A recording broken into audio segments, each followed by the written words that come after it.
8 para sa detalye.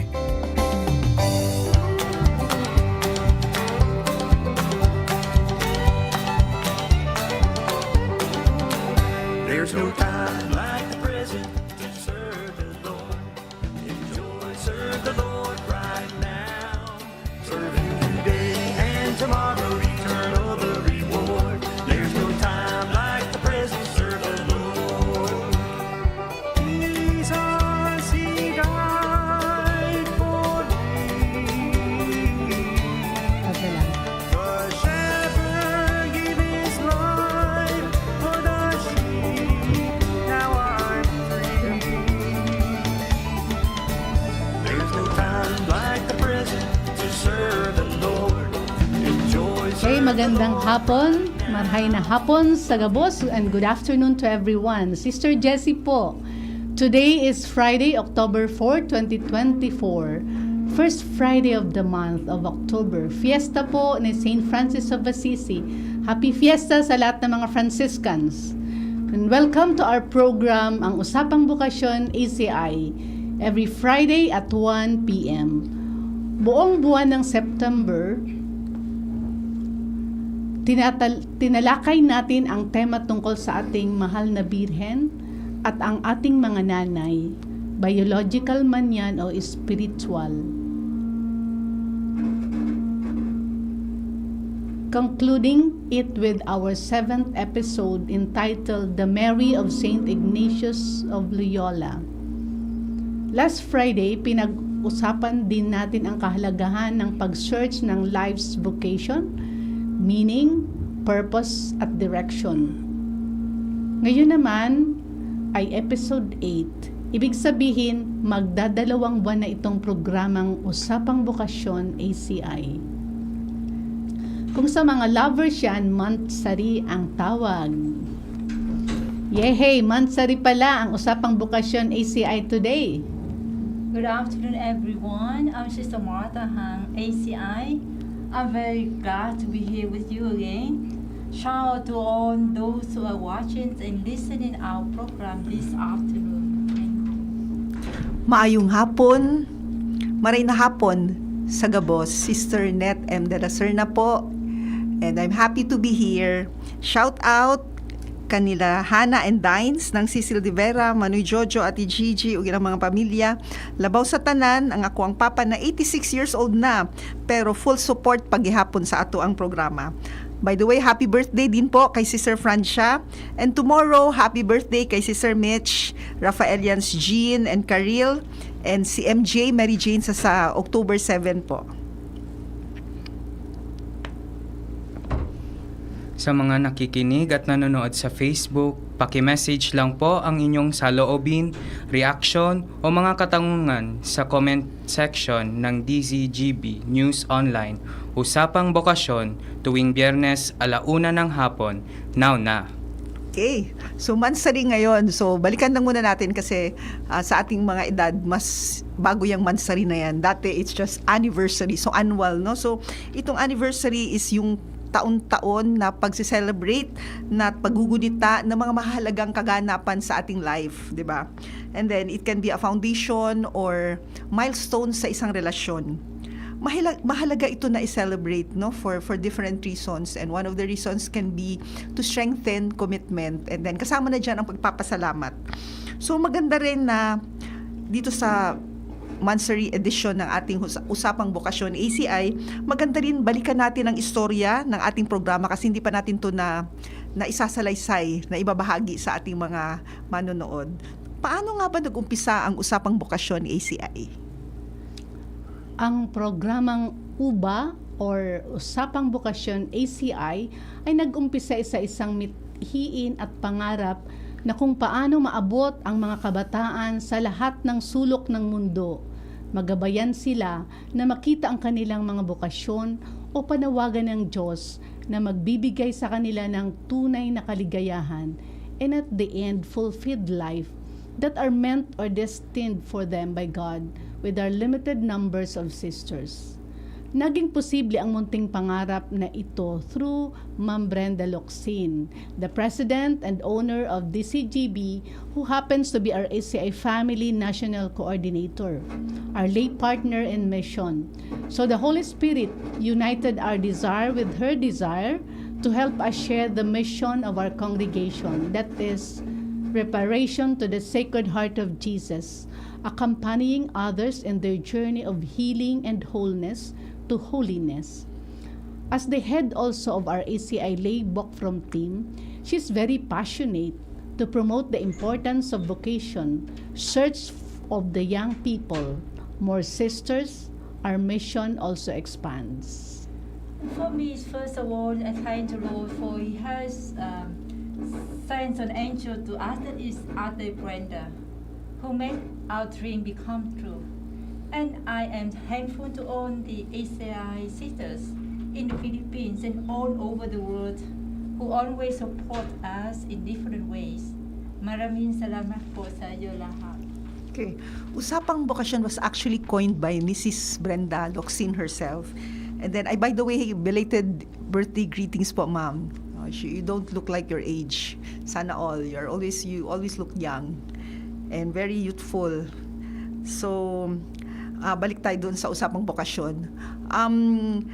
And then we had it, so Usapang Bokasyon was from Ma'am Brenda, and then we wanted to have it like more personal, so we customized it. And then kaya Usapang Bokasyon, ACI was born. Yon.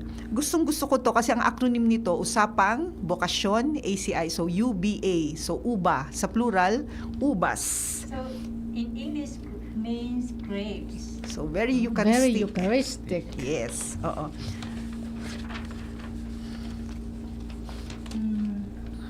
We, the ACI sisters, are called to be women of and for the Eucharist with Jesus Eucharist. As the life of our mission, our founder, Saint Rafaela Maria, fell in love with Jesus Eucharist, and she passed this to us, and now we continue to follow her footsteps. We are contemplative in actions. Eucharist adoration is part of our daily life. Yeah, it's something like we bring our prayer to our work and we bring our work to our prayer. Something like that, no?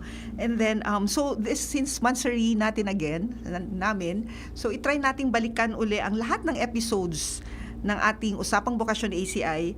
At this time, magbibigay kami ng mga reflection questions sa bawat episode. Then, yung sagot ninyo, pwede ninyong i-message po sa DCGB News Online comment section.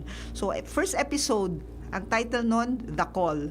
So, ano ba ang napili mong bokasyon? Masasabi mo bang galing sa Diyos ang bokasyon na iyong in-embrace? Paano mo ito mako-confirm na galing nga ito sa Diyos?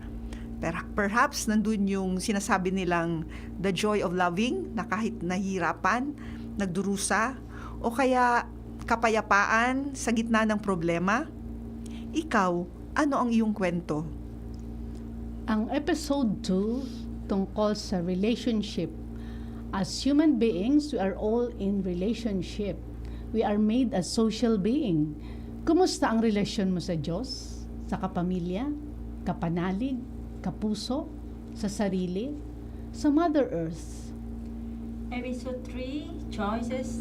Have you ever experienced making a difficult choice?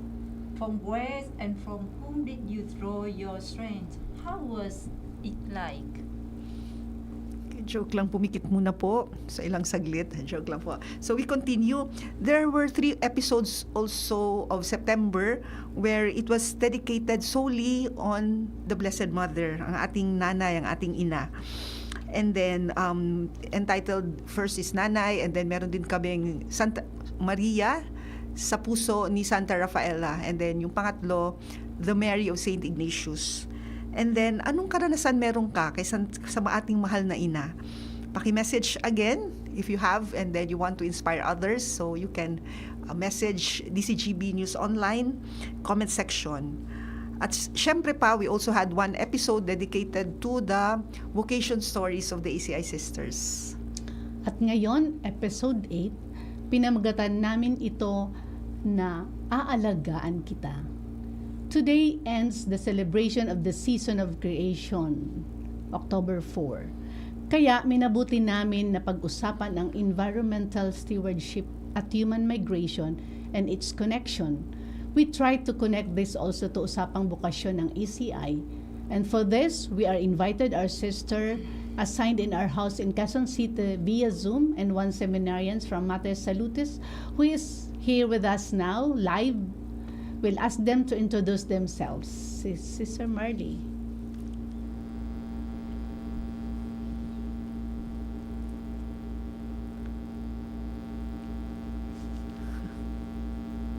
Walang tunog.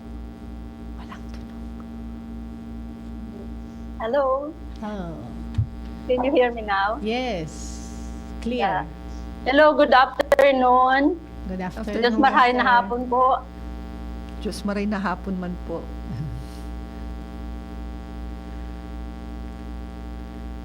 Okay po, ako po si Sister Merlin. Bigyan ako naka-assign sa sa Loyola House Community.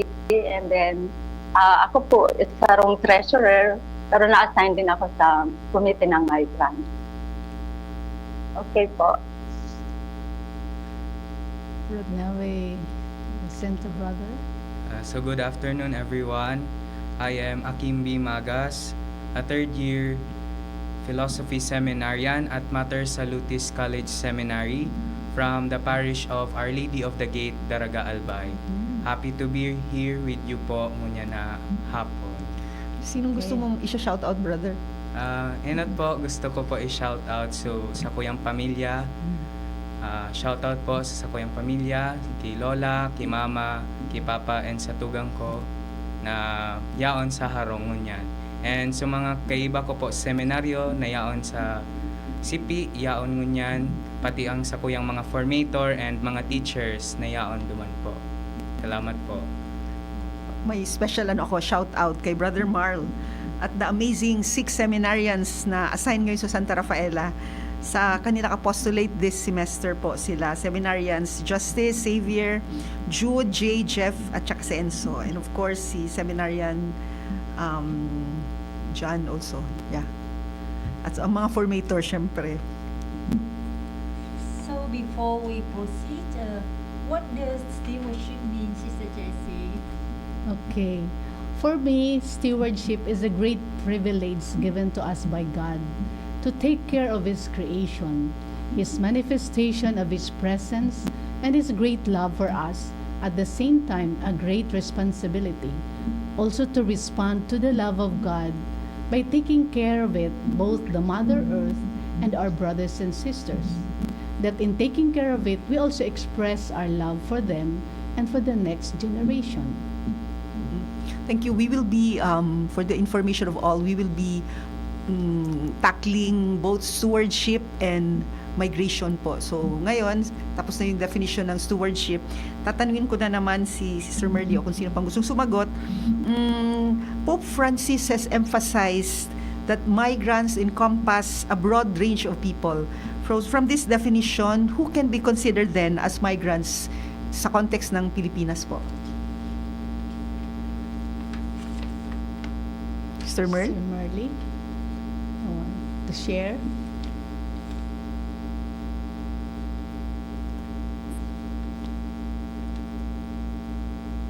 Parang naghang.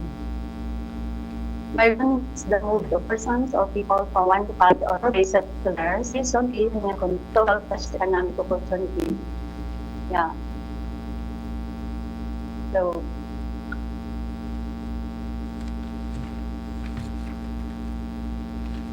did you hear me, sisters? Yeah. Yeah, So who are the Napuputol. As I was all people from one locality or country or place settled there, some reasons can be environmental conditions, social pressures, and economic opportunities. Yeah.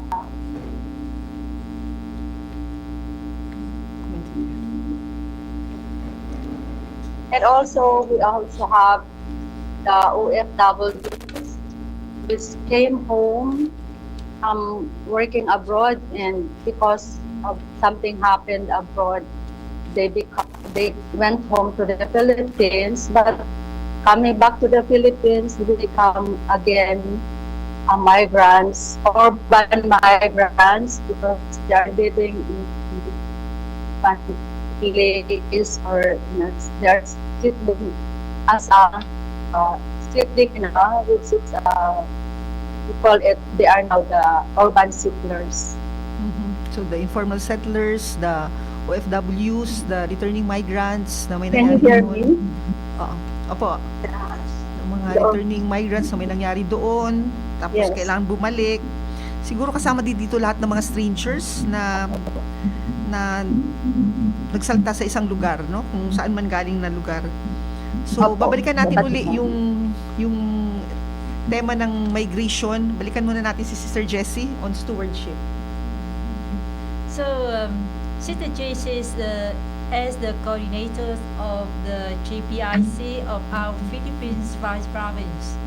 By the way, GPIC means Justice, Peace, Integrity, and Creation. What is your commission's main advocacy and why, Sister? Okay, yes po. Our commission, great responsibility, is to help in the promotion of the message and the challenges of the encyclical letter of Pope Francis, Laudato Si. The great challenge is our ecological conversion and lead us to act in accordance to the urgent needs and the cry of our Mother Earth and the cry of humanity. Acknowledging our first sinfulness, how we contribute to the destruction of the Mother Earth in many different ways that affect greatly the humanity, even our very own self-destruction. So, across the globe, kasama na dyan ang Pilipinas, ano sa tingin nyo ang pinaka-emergency sa lahat ng mga concerns ng inang kalikasan at bakit kaya nagkaganon? Sa aking presenting na naranasan at ng lahat ng tao sa mundo ay ang climate change. The uncontrolled heat of the environment, sobrang pag-init ng kapaligiran dahil sa ating mga pang-aabuso ng kalikasan. Patuloy na pagputol ng mga kahoy or illegal logging, mining, pagsunog ng mga basura at hindi tamang pag-manage ng mga nabubulok at hindi nabubulok na basura. Mas marami ang consumer kaysa producers. Mas marami ang kumakain at konti ang nagtatanim ng pagkain o hindi paggamit ng ating mga kakayahan as co-creator of God ang magtanim ng mga puno o fruit-bearing trees, but instead more concrete buildings ang itinatayo. Marami rin natin tiwangwang na lupa, hindi productive, walang tanim na pakikinabangan. Maraming itinatayong business na iniisip lang ang kumita, pero maraming destruction in terms of accumulation of plastic garbage. Consumerism and throwaway culture ang umiiral sa ating kapaligiran ngayon. Yes, opo, tama. And ako din po, sumasang-ayon din po ako sa sinabi ni Sister. Usually po, kaming mga estudyante, nararanasan namin talaga ang sobrang init. Maghapon kaming nasa classroom and mafe-feel namin yung sobrang init.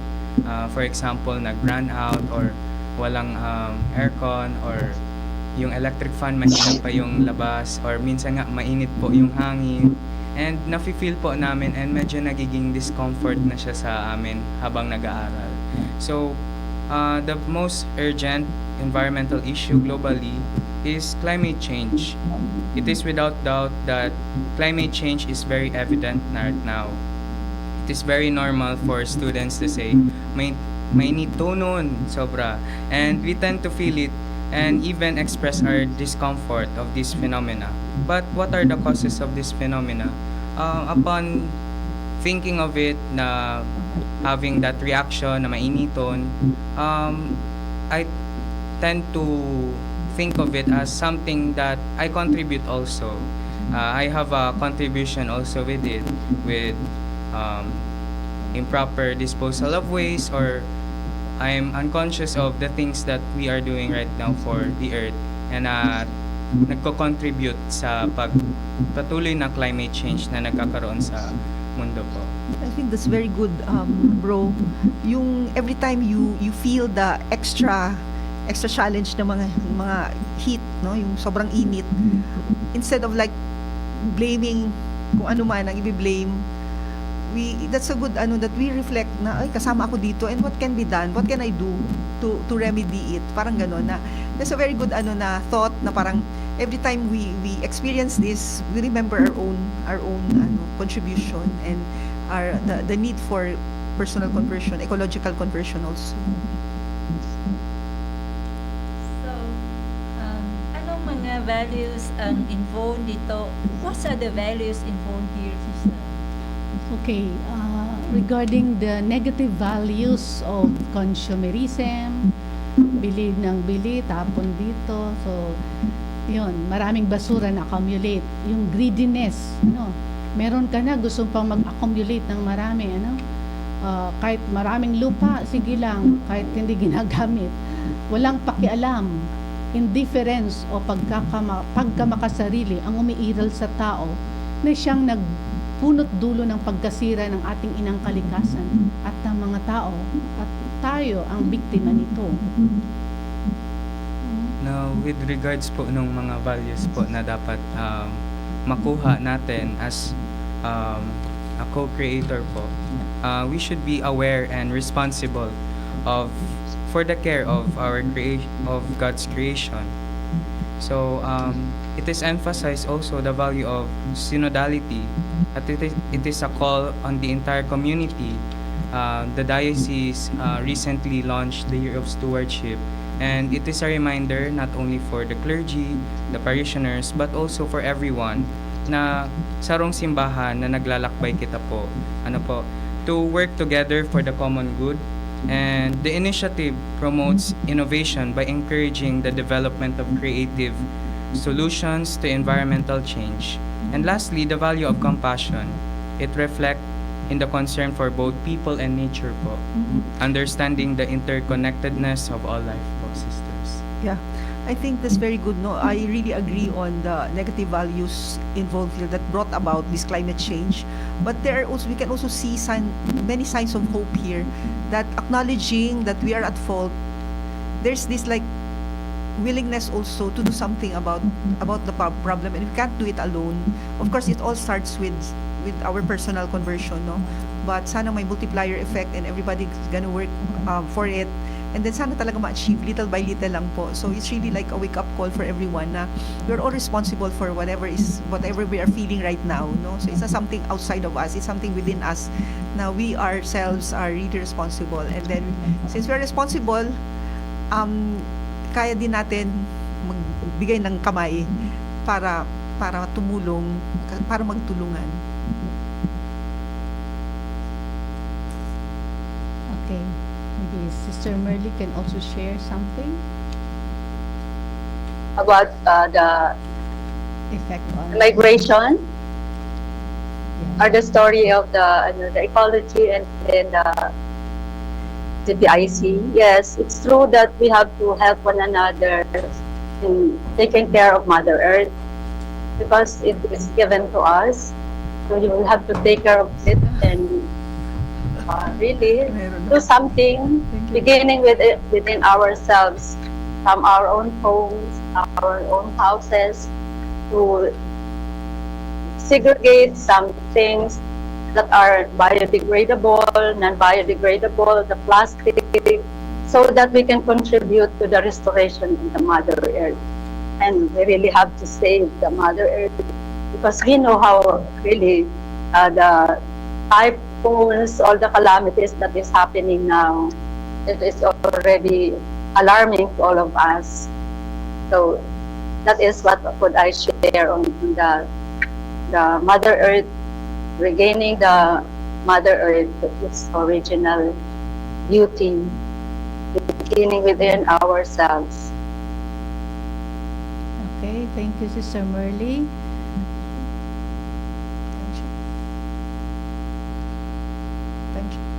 Okay, time check. It's 1:30.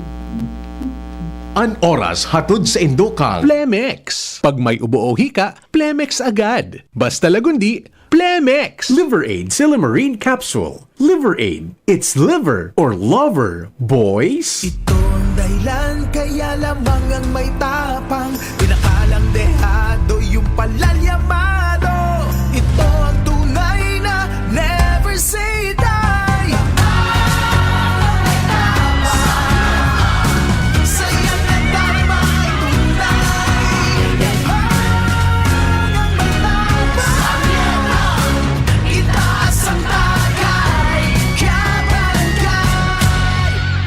responsibly. Ginebra San Miguel, lamang ang may tapang sa One Ginebra Nation. Kapag nagkakaedad na, mas importante ang proper lifestyle. Jogging tayo pa! Sige nak! Maliwanag ang benepisyo ng tamang pagkain at ehersisyo. Isama pa ang pag-inom ng Optin. May nutrients ng lutein, vitamin C, E at zinc. Parte na ng aking daily regimen. Ganda talaga ng view dito pa. Kitang-kita. Mahalagang paalala, ang Optin ay hindi gamot at hindi dapat gamitin panggamot sa anumang uri ng sakit. Labanan ang maagang panlalabo ng paningin sa tulong ng Optin. Kitang-kita ang kalusugan. Mabibili sa mga leading drugstores nationwide. Angat ang lahat, apobado na yan. Sa pag-uswag kita, mag-iribahan. Makatao, makadiyos, matinabang. Yan si Giselle Salceda, mga tugang. Sa tong malalauman sa pagserbisyo. Programang salutasin pang turismo. Programa kang test, asin mga ayuda. Infrastruktura, tabang sa paraoma. Estudyante para siya ay mahuhudyan. Mga senior citizens siya masasarigan. Makusog na boses kang kabataan. Si Giselle Salceda, kami nagtatabang. Siya ang leader na kaipuhan ka. Handang magsilbi malalauman pa. Giselle Salceda, kaibahan ta. Angat ang lahat ng kahiman. Angat ang lahat ng bayan. Serbisyong Giselle Salceda ang kailangan. Camille Prats Yambao po. Yan sila Nala at Nolan. Nagkakatuwaan. Mommy, wala na ko ubo. Good! And what did Mommy give you? Plemex for kids. Para sa ubo ng mga anak ko, Plemex for Kids. Gawa sa natural na halamang lagundi. Tinutunaw at pinalalabas ang plema. Ginhawa sa aming pamilya. Plemex for Kids. Pambatang lagundi, Plemex! Vitex Segundo L is the generic name of Plemex for kids. If symptoms persist, consult your doctor. Mommies, agapan agad ang ubo at plemang nakabara. Pambatang lagundi, Plemex! Mommy and Daddy, back to school na ba ang inyong chikiting? Sa pagbabalik ng school-based immunization ng DOH, katuwang ang DepEd at local government units, siguruhin sila ay protektado laban sa mga vaccine-preventable diseases. Makilahok at makipag-ugnayan sa kanilang mga paaralan, and together, let's protect the future of our children. Be wise, immunize! Isang paalala mula sa inyong DOH Bicol Center for Health Development.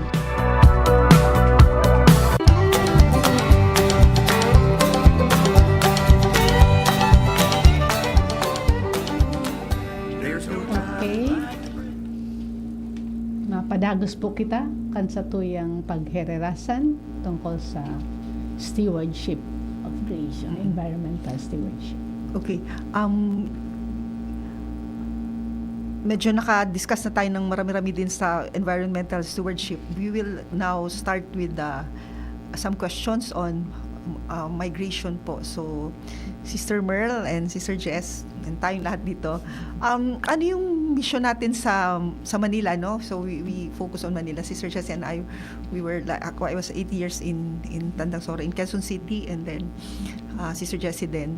And then, dun sa ating work with the migrants, sino-sino yung mga nakakasalamuhan natin at bakit kaya sila napunta sa ganong sitwasyon?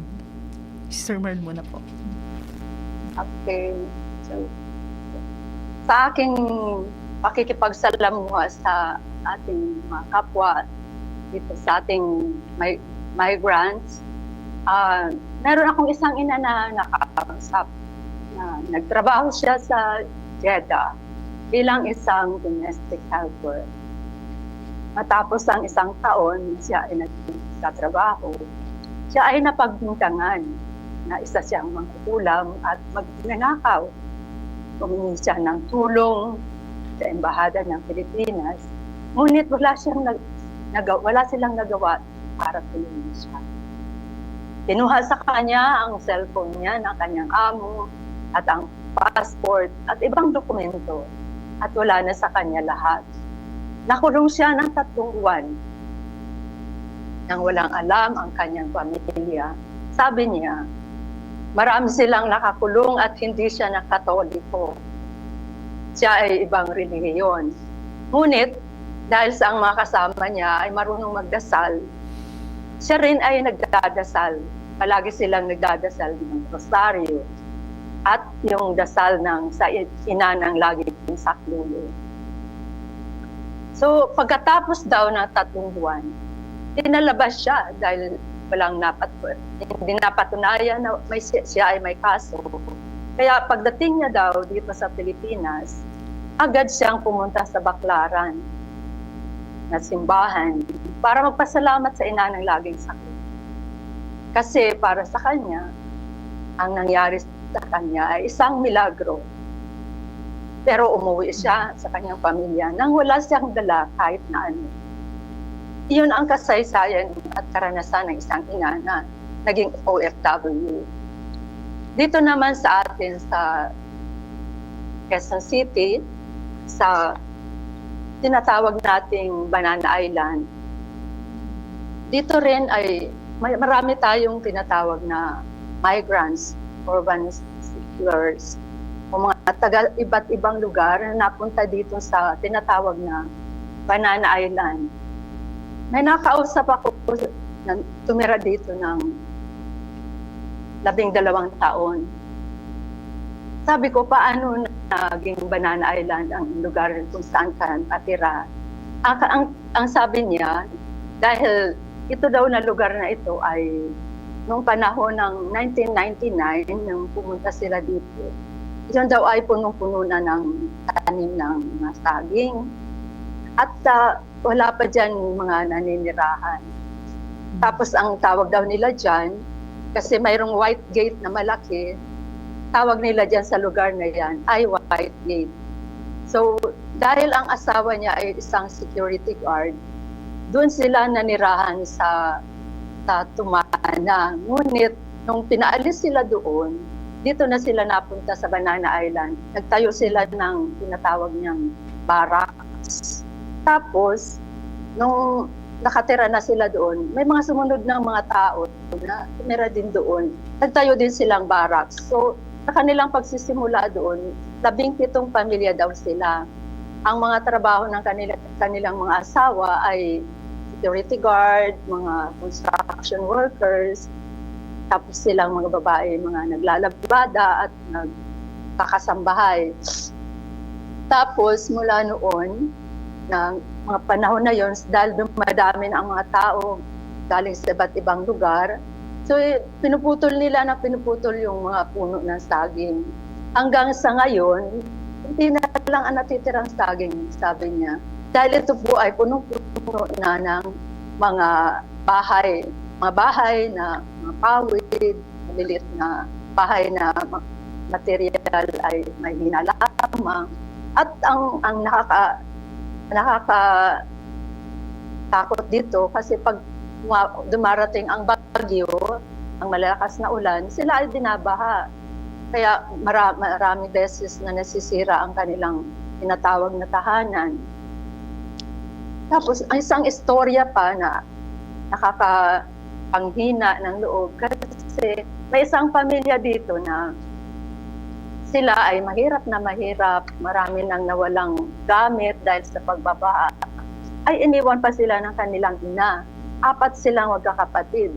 Tapos, dinala ang kanilang ama, bagamat siya ay isang construction worker, ay nagpapatuloy pa rin sa pagtatrabaho. Kaya yun, patuloy sa pagtrabaho, sinisikap na mabigyan ng pagkain at kahit papaano mapaaral ang mga anak. So ngayon, dalawa sa mga magkapatid na ito ay estudyante natin. Sila ay nag-aaral sa Santa Rafaela at tinutulungan natin sila. Ngunit hindi lang sila, kundi may mga iba pang pamilya na nangangailangan ng tulong na ginagawa din natin ang parte natin upang sila ay matulungan. Una na dyan, kung kailangan ang material ng bagay, marami naman tayong mga nagsusupport na tumutulong. So, tayo ay dinadaanan din ng pagtulong. So, binibigay din natin sa kanila. Pagtulong din sa edukasyon ng mga bata, tinulungan natin sila upang magkaroon ng makapagpatuloy ng pag-aaral na libre. At sa kanila din na spiritual na pamumuhay, tinutulungan din natin sila. Kaya, nagba-Bible sharing doon, nagbe-fast, nagda-dialogue of life, para sila ay matulungan sa kanilang emotional at spiritual na pangangailangan. So, ang ginagawa rin natin dito ay mga accompaniment sa bawat pamilya na nangangailangan ng counseling, pagkausap sa kanila at pagtulong din sa mga iba pang kailangan na pwede nating maitulong. Kaya bilang isang handmaids, ito ang ating mga ginagawa, hindi lang sa spiritual, kundi sa emotional din, ng mga pangangailangan nila, at sa pag-aaral din ng mga bata na anak ng mga urban settlers or mga tinatawag natin na migrants. Migrants dahil nanggaling sila sa iba't ibang lugar, may mga Bicolano, may mga Ilocano, may mga taga Cagayan, may mga taga Zamboanga, at iba't iba pang mga tinanggalingan. So, diyan sila nagsasama-sama at doon sila nakatira. So, ito ang ating malaking concern sa ating apostolate, at hindi lang sa ating apostolate, kundi sa ating bansa na Pilipinas, ang mga urban settlers at mga migrants na local na nangangailangan talaga ng tulong. So, yan po. Salamat, Sir Merly. Thank you po. Thank you, Sister Merl. Lahat ng convents po ng ACI, laging merong parang work with the less fortunate po, and then parang meron kaming adapted community. So, isang parte ng Quezon City yung sinasabi ni Sister Merly. Tapos yung dalawa kasing convents namin sa Quezon City. So, yung isang Quezon City, would you like to say something about your experience there? Isang convent namin sa Tandang Sora, our retreat house, meron din kaming adapted community din na kinakaan namin ng creek dahil ang mga bahay nila ay along the creek. So marami din kaming mga tinulungan na pamilya, especially we focus on the education of the children, so through scholarship, dahil naniniwala po tayo na isa man lang makatapos sa isang pamilya, so matutulungan ng maahon ang kahirapan na nararanasan ng bawat pamilya nandoon, kasi sila din po ay mga migrants, galing din po sila sa iba-ibang lugar ng Pilipinas dahil nag-umpukan doon. Kaya so isa yun sa mga mission po din namin sa Tandang Sora, aside sa mga formation for the children, formation for the parents. Bihira doon ang Manila niya talaga, no? Marami doon, Bicolano, Bisaya, from Visayas, from Mindanao, from iba-ibang parte ng Luzon. So, yun talaga. Kasi nag-migrate for greener pasture, pero nangyayari kabaliktaran sa inaasahan. Pero yun, tinawag tayong lahat para i-assist sila. Kaya, Sir, you have question, no? Yes, Sister. Sister Merly, do they have dream also? Yes. They also have dreams. Of course, they want to finish their studies. They want to have a good future. And they want to have also a good life. But of course, the situation sometimes it's very hard. The life is very hard, no matter what they are doing.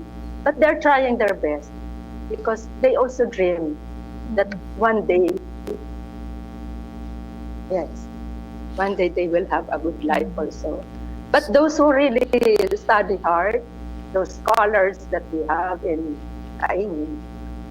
nowadays, they have already accepted their poverty because of those who graduated, and they have already a good job, and they can help their brothers or sisters. And so their life has been improved. And many of our scholars in Kaing have already a good life, and they have a good houses. They have already helped also other poor children because of those who have graduated and they become already professionals. They have also founded a kind of scholarship. They call it Scholar Ako, Scholar Ikaw, Scholar Ako, Scholar Kita. That is which means that those scholars before are giving their share to also send students from elementary, and I think until college they are already supporting. So as their life has improved, they are now also giving part of their sharing, not giving in return, but sharing what they have and sharing what they receive. So at least they have really improved their lives. So we hope also for this still in the areas of difficulties that we call the Banana Island, that one day they will also improve their lives. So, It's a very good sign, no? Kasi if they start to dream, it's already a good sign. Kasi sometimes when they're very occupied with the parang survival instinct lang talaga, they stop dreaming. And then when they start to encourage them to dream, and then they start to dream, it's a really good sign, a good sign, a sure sign of hope, na parang ganun.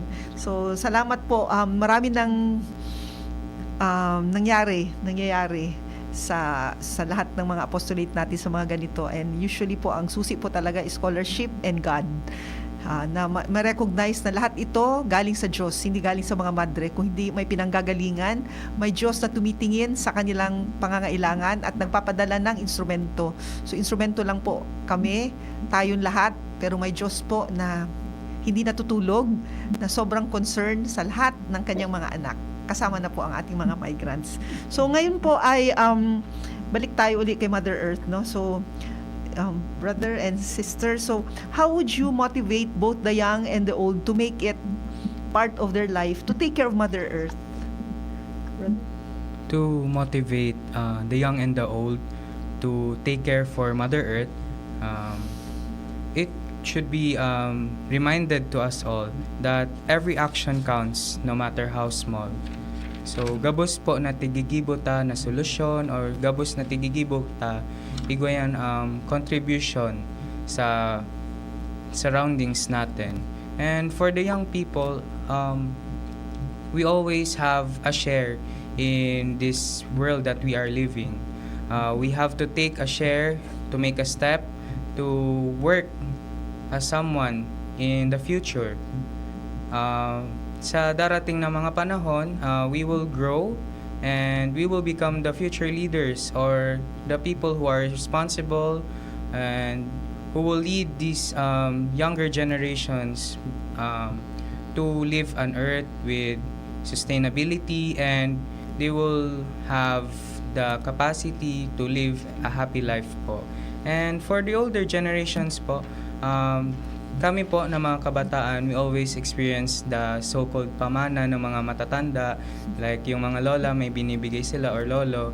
And for the older generation, it will serve as something as a pamana na rin po para sa aming mga kabataan na they will give us ways on how to help or lessen the impact of climate change, and also magkakaroon din ng magandang kumbaga pamana ang mga older generation para sa aming mga kabataan po. That will be a great motivation, a great motivative step in order to continue to grow and to help to sustain the environment. And it is not just about the earth.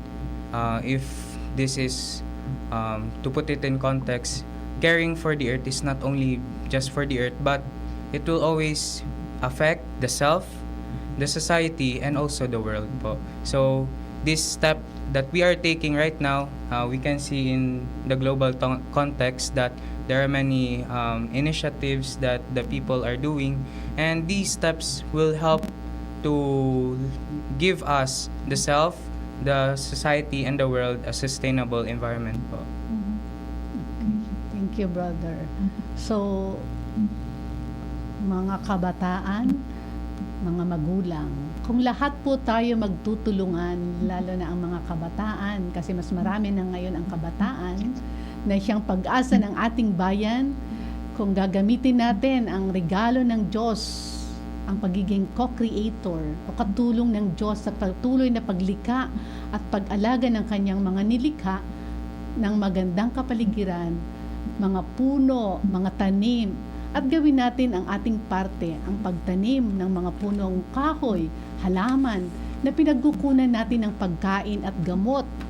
Kung ang ating mga lugar ginagawa nating productive, kahit maliit lang yan, pero punong-puno ng tanim. Sabi nga, create a garden, At ang mga bigay na lupain sa atin ng mga pamilya, kailan lang tayo maglaan ng panahon para dito. Siguradong walang magugutom na tao. Magiging malamig ang ating kapaligiran. Kasi abundant ang oxygen, supply natin galing sa mga puno na itinanim natin. Kung pinapractice natin ang zero waste management o itong 5 principles na tawag na reduce, reuse, recycle the garbage, and rethink principle, siguro makakatulong tayo sa problema natin ngayon sa climate change. Kasi lahat ng tao meron kakayahan na gawin ito. Ang problema, hindi ginagamit ang kakayahan at regalo na ibinigay ng Diyos sa atin. Kaya, tara na, umpisa na natin. Hindi pa huli ang lahat. Meron pa tayong magagawa. Makaiwas sa patuloy na pagkasira ng ating kalikasan. We continue to pray and action. Kaya natin ito. Pwede ninyo kaming imbitahan kung paano makatulong sa pag-implement at sabay-sabay tayong gawin ang kaya natin gawin para ipadama ang pagmamahal natin sa Diyos at sa kapwa natin by caring the Mother Earth, the source of our life existence. How is it like planting? Anong feeling po? Yeah. Ang sarap. Sabi ko nga, bago po kami dumating dito, nagtanim muna po ako to close the season of creation. So in my life journey and even in my family, planting is already part of our life until this time being a sisters or religious. In planting, I experience joy, peace, and relaxation, especially when it is time of harvesting what I have planted. I feel and recognize the active presence of God in the plant and in nature. How God cares and loves me. I used to talk to God while doing the gardening, appreciating to His greatness and goodness, how He let the plants grow and give abundant fruit, that I enjoy and savor the fruit of our labor and God's labor of love. Kasi minsan lang ako nagtanim ng turnips o singkamas.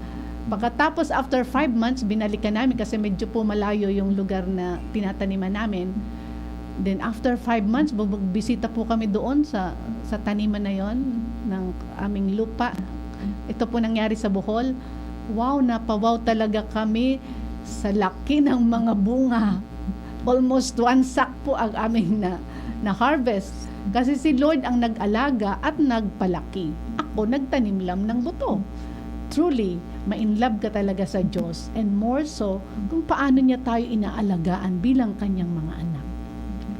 Yes, ako naman po, naalala ko yung memories ko during my elementary days and high school days. The Earth Day celebration po, usually tigaganap sa mga schools and mga organizations po.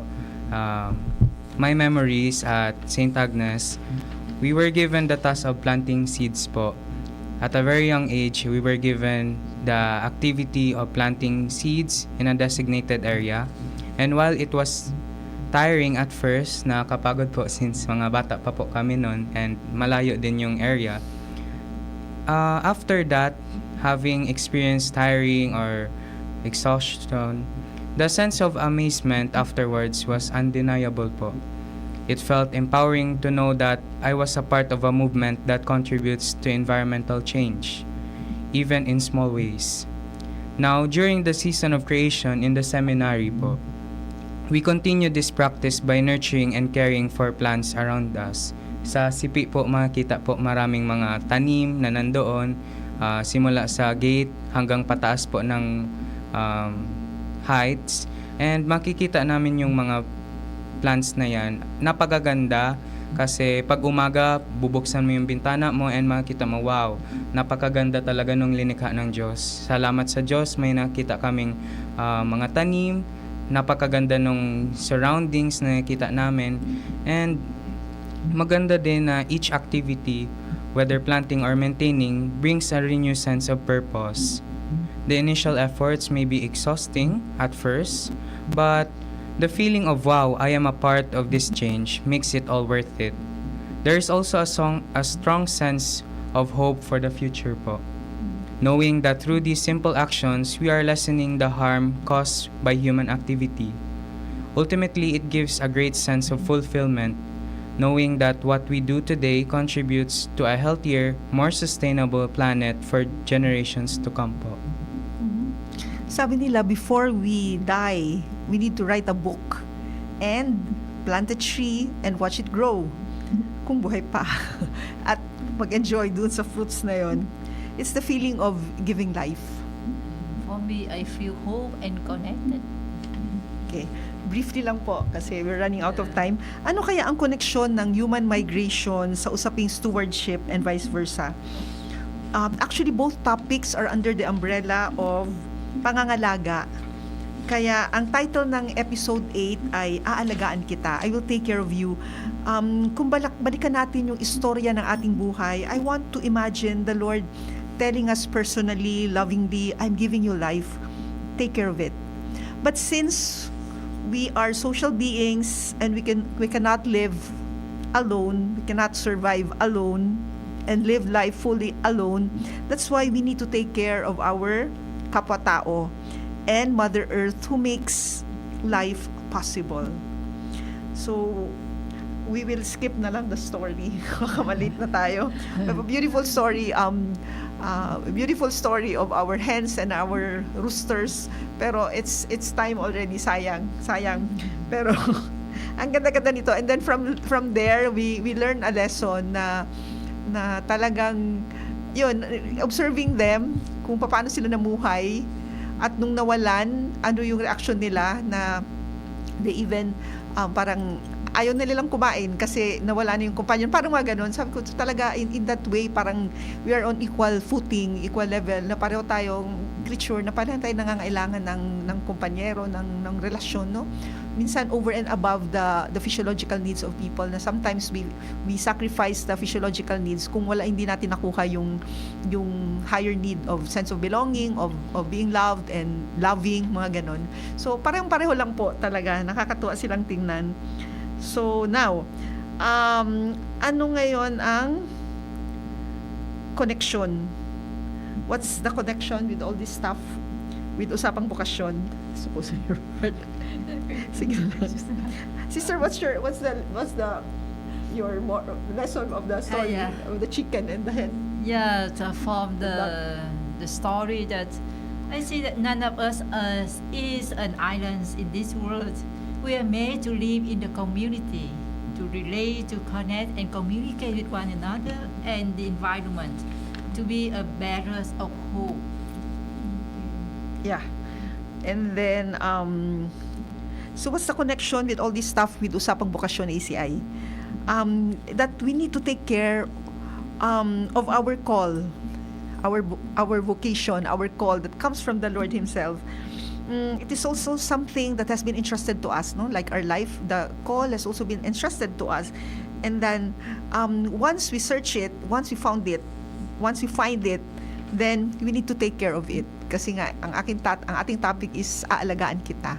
So, we also take care of the vocation that God has entrusted to us. And kung wala pa yon, search for it. And then once you find it, it's like a treasure that you also need to take care. Alagaan talaga. Wag siya isang although si God pag tumatawag yan, sana pakinggan kasi that spells happiness. Kung matugunan natin yung personal na tawag ng Diyos sa atin, particular na tawag para sa atin. Okay, it's time again to say goodbye. But before that, we will first give our parting message to searchers in connection with our episode on Aalagaan Kita, or I Will Take Care of You. So as we reflect on Alagaan Kita, let us remember our calling to be stewards of God's creation. Cherished creation. Every part of nature is a gift from God, deserving of our respect and care. By nurturing the environment, we honor the Creator and recognize the interconnectedness of all life. Act with purpose. Stewardship requires international actions and intentional actions. Let us commit to making sustainable choices in our daily lives, ensuring that our actions contribute to the well-being of both our communities and the planet. Lastly, inspire others. Share your journey of stewardship with those around you. Baka pwede po mag-share sa comment section yung mga nanonood about sa story nila. And together, we can cultivate a culture of care and responsibility, inspiring others to join us in protecting and cherishing the beautiful world God has entrusted to us. Stewardship is not just about what we do, it is about who we are, caretakers of God's creation, called to nurture the beauty and life around us. We are called to be stewards not only in creation, but also to take care of our brothers and sisters who are poor, who are homeless and jobless. Let's show our love and embrace those who did not experience the love from their families and the society. Let's walk side by side so that we can build a better world for the kingdom of God. Mr. Merle, briefly lang po.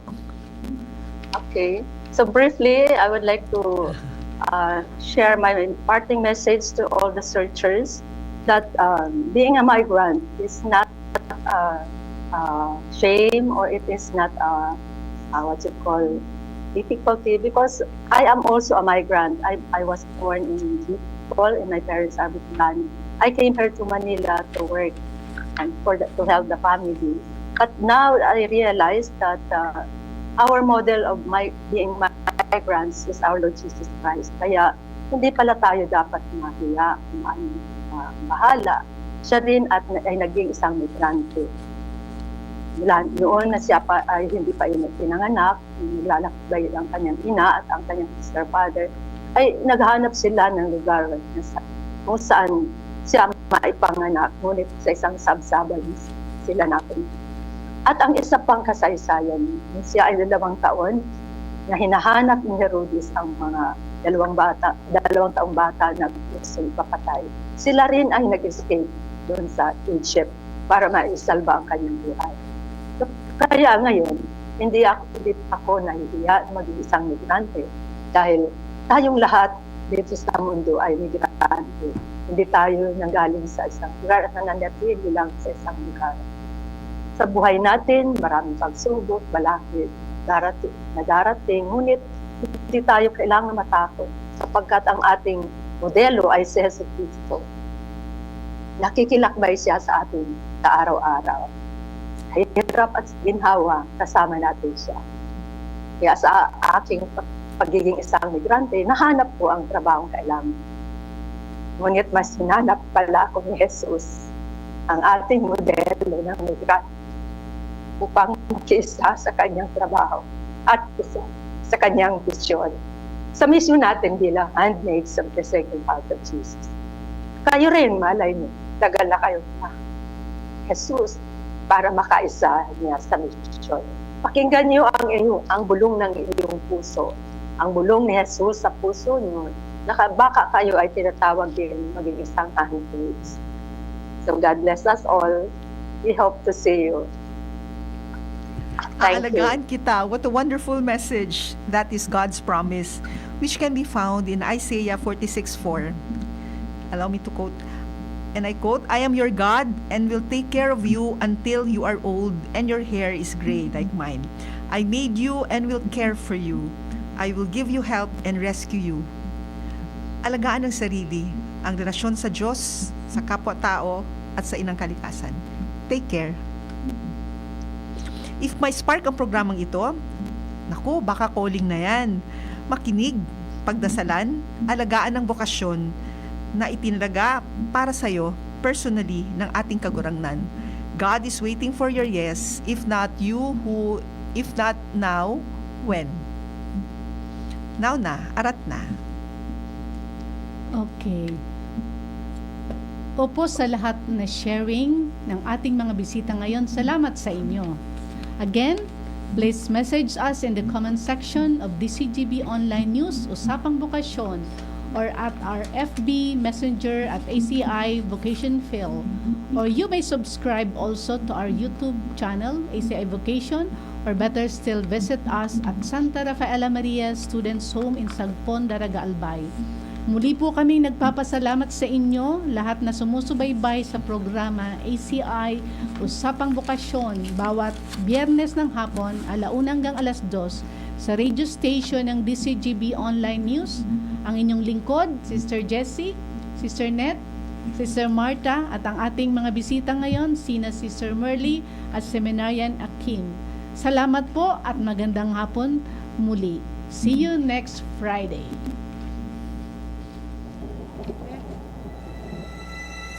Some call me nature.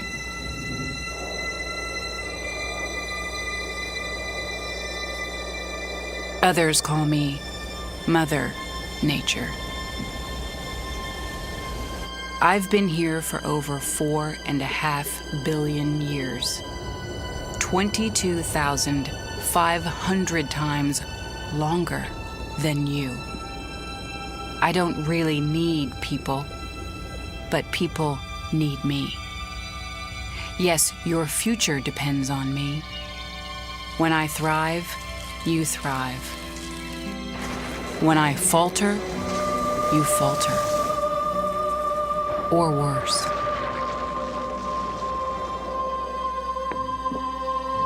But I've been here for eons. I have fed species greater than you, and I have starved species greater than you. My oceans, my soil, my flowing streams, my forests, they all can take you or leave you. How you choose to live each day, whether you regard or disregard me, doesn't really matter to me. One way or the other. Your actions will determine your fate, not mine. I am nature. I will go on. I am prepared to evolve.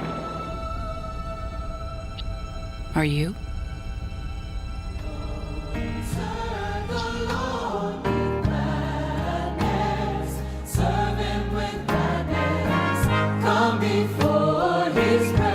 Thank you, Kong Joey Sans.